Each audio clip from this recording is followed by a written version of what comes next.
Aynidan 102 yoshni qarshilagan 2-jahon urushi qatnashchisi Odiljon ota Zokirov Toshloq tumanidagi Shodlik mahallasida istiqomat qiladi. Bolaligidan qishloq xo'jaligi sohasida yetuk mutaxassis bo'lib voyaga yetgan qahramonimizni dastlab mas'ullar 2 yil mobaynida urushga yuborishmagan.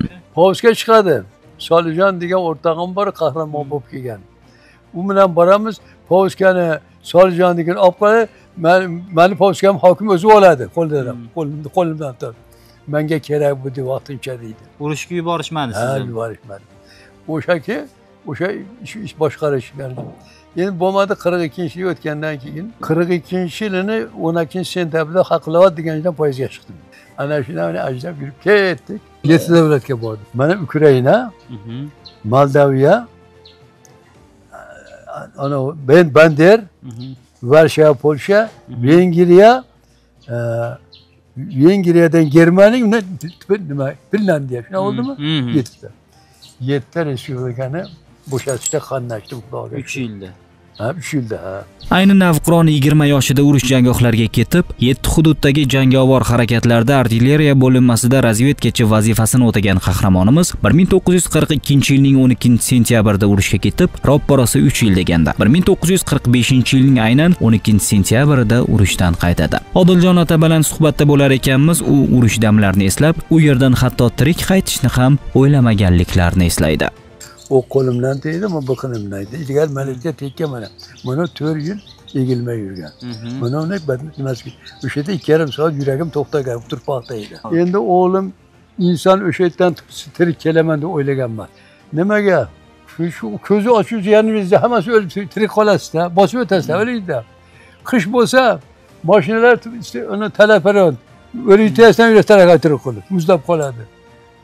Shuni ulgurib olishgan bo'lmadi, o'sha o'zini taraga o'tgandan keyin butun mashina quvib urdi, o'ldirdida. Qonlar chachlab ketadi. Ustoshimga. Nimaga? Mashina qanotda ketaman, ustoshim. Ayni dam 10 ta farzandning mehribon otasi bo'lgan Odiljon ota 250 dan ortiq nabira chabiralarning suyukli bobosi bo'lib umr guzaronlik qilmoqda. Har gal oila vakillari bilan dasturxon ustida jam bo'lishi bilan qahramonimiz mustaqillik, tinchlik va uning qadri to'g'risida farzandlariga o'z fikrlarini so'zlab, hozirgi vaqtda mamlakatimizda bo'layotgan katta ijobiy o'zgarishlar, islohotlar to'g'risida zavq bilan gapiradi. Mana qancha odam urushdan o'tib ketdi. Qancha odam Afg'on urushida qolib ketdi. Undan qochib bosmachilar qancha odam qirilib ketdi. 3,000 odam bilan Afg'onga o'tib ketdi. Ular ham ishlarda qirilib ketib, bola chaqasi bor Afg'onda. Bolalarim, yoshlarimiz o'zini o'zi udda qilib, ota-onaning gapidan chiqmasdan ota-onaning duosini olsa, bizga o'xshagan keksalarni nasihatiga bo'yin berib, shunga chidab, shu yo'ldan yursa, to'g'ri yursa, O'zbekistonimiz xudo xolasa hech qanday qaqilmay boraveradi. Rahmat prezidentga chiqilib, xalqni och qo'ymayman, joy qo'ymayman deb doim fikringiz shunda. Tinchlik bilan, shirin suxonlik bilan boryapti. Urush janjal yo'q.